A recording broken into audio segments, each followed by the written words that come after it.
Hey, what's up guys? This is Anthony from Anthony's Customs, and for this review we are looking at the Hot Toys Star Wars Rogue One Darth Vader, which, from my understanding, most people are very happy to get this. I didn't look that closely at the original one, so I don't know if this one's like much better or not, but it seems like most people are liking this figure a whole lot.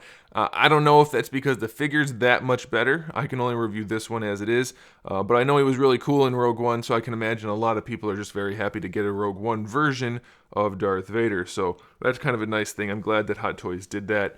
Like I said, Darth Vader was probably the best part of the movie, albeit very short appearance. Anyway, this guy's pretty cool, so let's go ahead and get him off the stand and take a closer look. This guy stands... He's actually pretty tall at 14 inches. I know it doesn't look like that on camera, but that's what it is. That's just the perspective. So 14 inches seems a little bit tall. I mean, I know Darth Vader's kind of big, but 14... I don't know, to scale, that's pretty tall. And then as far as millimeters go, he's just about 36. Or I mean centimeters, 36 centimeters, sorry about that. Been working in ZBrush too much, I got millimeters on my mind. So 36 centimeters, pretty tall figure. I guess that's okay. He's going to be very imposing on the shelf up against most of the standard 12-inch figures, so that's pretty cool, I guess. I don't know, is Darth Vader supposed to be that tall? I know he's supposed to be kind of a big dude, but that seems a little bit too big. You guys can let me know. Probably not the biggest of deals anyway once he's on a stand or posed at all, so that's okay. Before we get into the figure anymore, let's talk accessories. We do have the two hands that come on him in the package, which are just kind of relaxed hands, but they're curved in kind of an odd fashion. Then we have one fist hand, two lightsaber gripping hands, one finger pointing hand, one force choke hand, and then two style pose hands, which are not symmetrical. One is different than the other, so that's kind of cool if you want it to look a little realistic. Definitely a nice option in the hands, but we do have one serious problem with the hands, and I'll show you that as we go through the figure. We do, of course, get his lightsaber, which is very nicely done. However, it does not light up.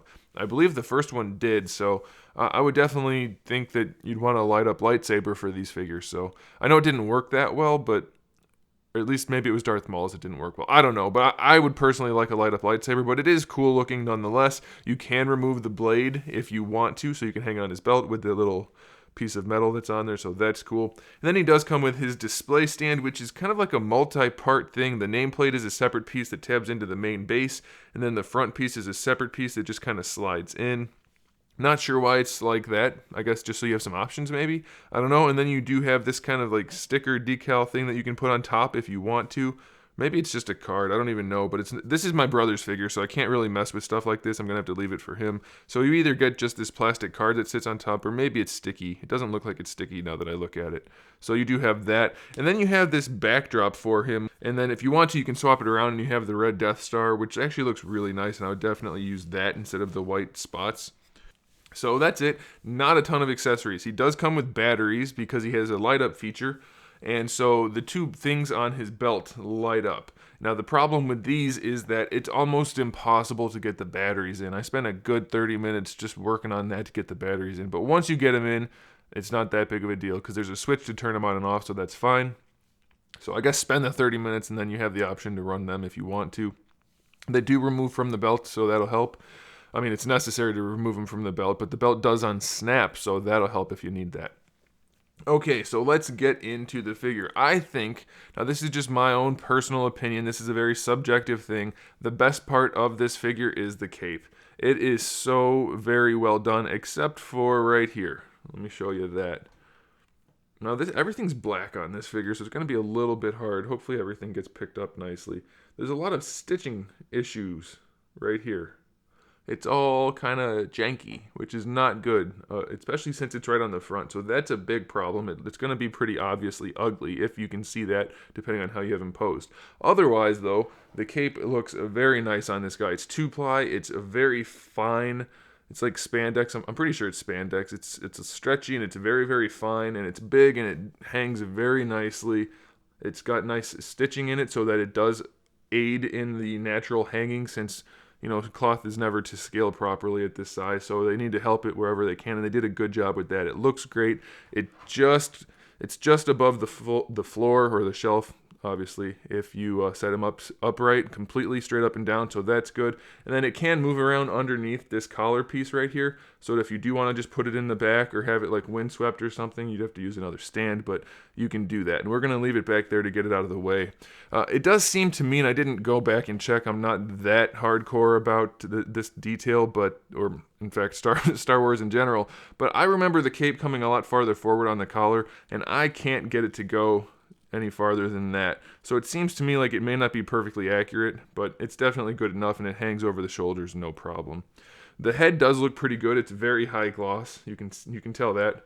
And the harsh lights definitely accent that. The paint details are really well done. You can see inside the little respirator area, that looks good. In here by the eyes, that's good. The little tusk thingy painted correctly, so that's good.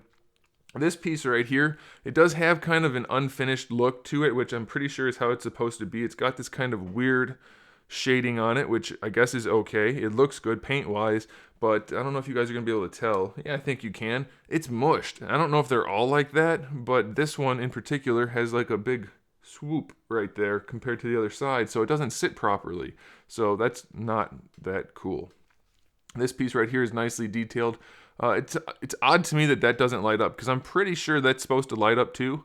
I could be wrong. You guys can correct me. I'm not, like I said, I'm not the biggest Star Wars person, but that looks nice. It's nicely detailed, and then these guys are nicely detailed also. Aside from lighting up, they look pretty good. Belt is well painted, well done, and you can adjust it. It does move up and down a little bit. He's kind of got a big butt, so it's a little hard to do that, but you can adjust these guys on the belt, and the belt can go up and down. This can be adjusted up and down as well, just it's a little tricky. This part and this part right here, the inner cape or whatever you want to call that, that can be adjusted. Obviously it's all stitched up here, but that's just a free moving thing under the belt, so you can either undo the belt or just move it around underneath, and that'll help you in your posing options, because I'm sure you guys are going to want it to look nice and crispy while it's on your shelf. It's got a nice inner layer, like a lining, let's call it a lining for his inner cape, which is pretty cool. It's nice and shiny and looks nice, and overall it's a pretty good looking figure. As far as the articulation goes, though, we do have some issues, some pretty serious issues, because now, okay, let me preface this by saying I know Darth Vader does not get into dynamic poses, not much at all. It's mostly just his arms moving a little bit. I get that. However, this is a fully articulated action figure. It should be able to pose at least somewhat more dynamically than Darth Vader normally does. It's not necessarily a fault, but if you were planning on posing this guy, this is going to be very important for you. The head does move relatively well. You can bring it forward quite a bit. You can bring it back quite a bit. I mean, given the sculpt, okay? It's not the most articulated in the world. You can rotate it around. It can lean some. It just doesn't really have much range because of the sculpt. You can't do much about that, so no big deal there. This piece does shift around, so you're going to have to mess with it. When I first opened the package, it was all the way up and over like that. These shoulder pads are connected with a piece of cloth underneath. At least that's what it looked like. I can't really... Yeah, it's cloth. So they do move around when you need them to. It doesn't quite look the best, but it's okay. It's no big deal there. The shoulders, it's basically standard Hot Toys shoulders, except it's worth noting that the outfit has 2 layers. So you have the one layer down here and then the other one in here for the arm. So the arm moves around pretty well, which I thought it wasn't going to because of the pleathery pleats on there, the quilting, but it works pretty well. You can raise the arm without really any restriction. Not quite horizontal, but you can probably force it to stay. So that, yeah, so there you go. So that's pretty good. It has the full ball hinge with the ball peg going into the torso, so you can move it around like that as well. Rotating the arm forward, which is going to be necessary because you want to be able to do your forced choke and forced push and all those kind of forcey things. You have to force it. No pun intended. You really have to force it to get the arm up. It is resisting the whole way, and that is, as you can see, not very far forward, either this way or this way. So it's very, very limited. I mean, you can probably do it, but you'd really have to force it, and I'm not doing that since I don't own the figure, and you don't really want to risk breaking a $250 figure. So there is some issue there. He does have a perfectly fine bicep swivel, and you can just kind of move the quilt around to make it work, so that's good. The elbow works especially well. I thought it wasn't going to, but it does, so that's pretty cool. And then the sleeve for the arm, it goes, let's see if I can get the hand off quickly. Let's do that.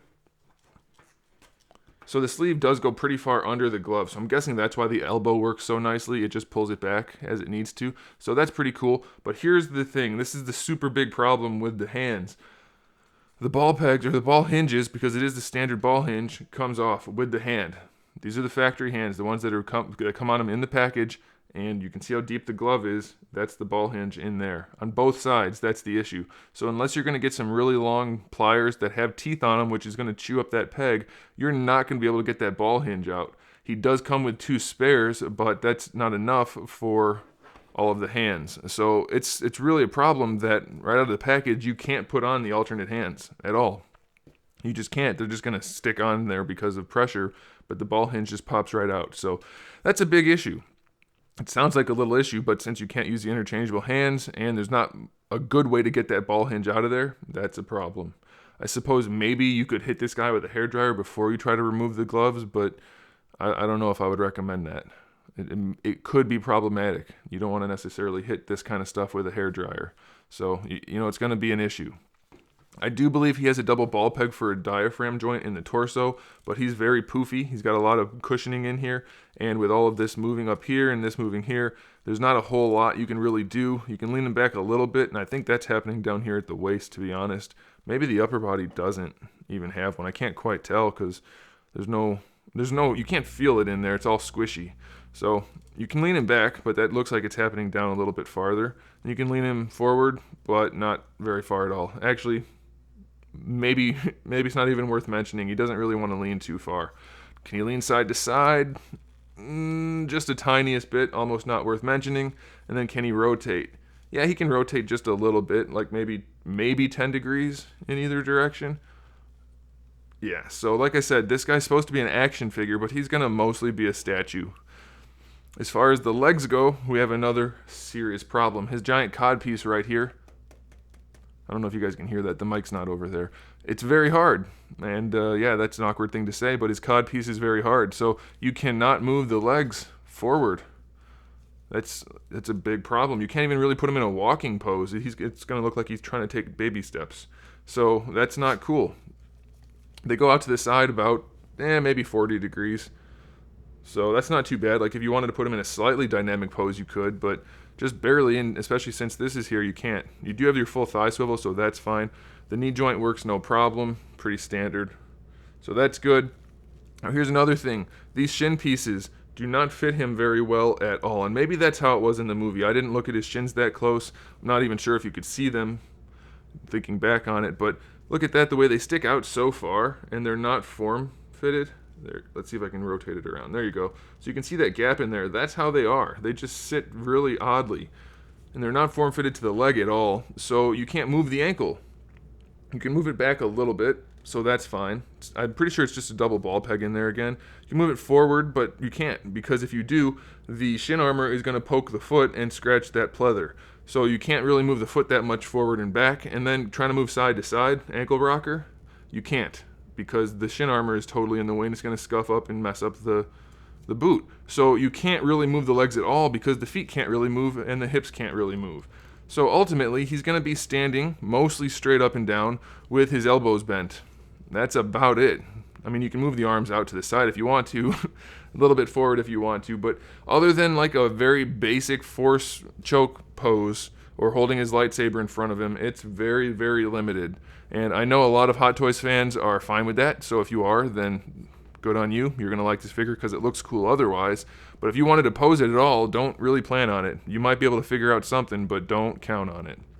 All right, there's the little clip for the lightsaber. Be careful with that, it's tiny, but it's built pretty solidly, so that's nice. So yeah, I don't know, guys. It's like it looks really nice in most cases, but you can't really pose it, so that isn't cool, and you can't swap the hands out, so that isn't cool. So I don't know. I feel like it's really not that great of a figure, to be honest. It looks nice, and that's about it. So it's going to be up to you guys if you want to get one.